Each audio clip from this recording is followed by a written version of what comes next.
Un court extrait de notre entretien avec Pierre Hugerbert. Pour découvrir l'intégralité, le lien est en dessous.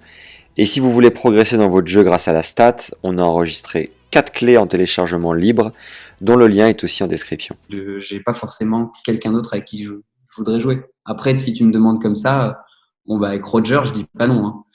Je sais que Nicolas a eu la chance de jouer avec lui. Je pense que ça doit être assez dingue. Moi, c'est quelqu'un que j'ai idolâtré quand j'étais gamin et que j'admire encore, même si on est sur le circuit et que j'ai été amené à jouer contre lui en demi-finale de ALS l'année dernière. Mais ça serait forcément extraordinaire de pouvoir jouer avec lui. Où est-ce que Nico a joué avec Roger?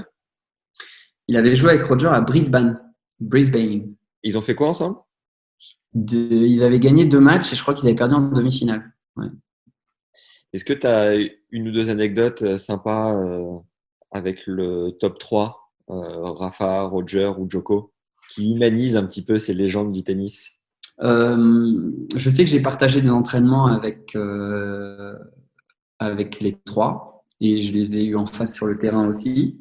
Alors sur le terrain, il n'y a pas forcément de choses trop drôles, hein. Surtout quand j'ai joué Rafa à Bâle et que j'avais pris 1-1 alors qu'il avait l'appendicite en 50 minutes. Ça, c'était pas forcément très très drôle. Mais non, ils sont. Moi, ce qui m'avait impressionné avec Roger Federer la première fois où je m'étais entraîné avec lui à Halle, c'est la simplicité du mec. Et ça m'a impressionné aussi avec Andy Murray, ça m'impressionne aussi avec Nadal.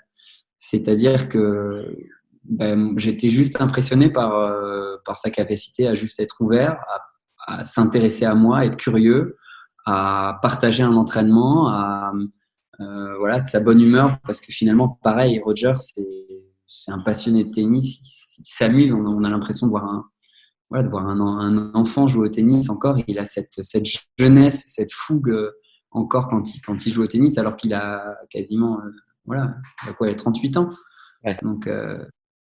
Donc ça, c'est impressionnant, voilà, cette jeunesse, ça, c'est très impressionnant. Et c'est vrai ils déconnent plutôt, quoi, même si après, une fois que ça tape dans la balle, c'est du sérieux. Et ils sont très concentrés quand on est. Enfin, je sais qu'avec Roger, on disait que des conneries. Voilà, j'ai pas forcément une anecdote, mais, euh, mais voilà, on se marre bien.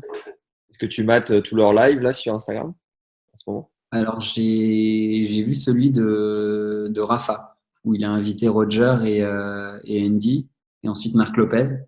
Celui-là, Ouais. je l'ai vu, mais le reste, j'ai pas trop suivi.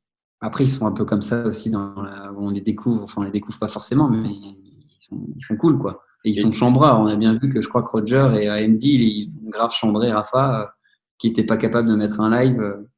Voilà. et ton rapport avec Djoko, enfin, qu'est-ce que tu penses du joueur, de l'homme? Bah, Djoko, c'est un énorme champion. Voilà, il est un peu différent et il est très sensible à certaines choses. Euh, c'est vrai que voilà, c'est, je crois, le seul des quatre à être végétarien ou vegan. C'est quelqu'un qui est voilà, qui est très sensibilisé sur la manière déjà dont il termine les matchs avec le ciel, tout ce qu'il a vécu.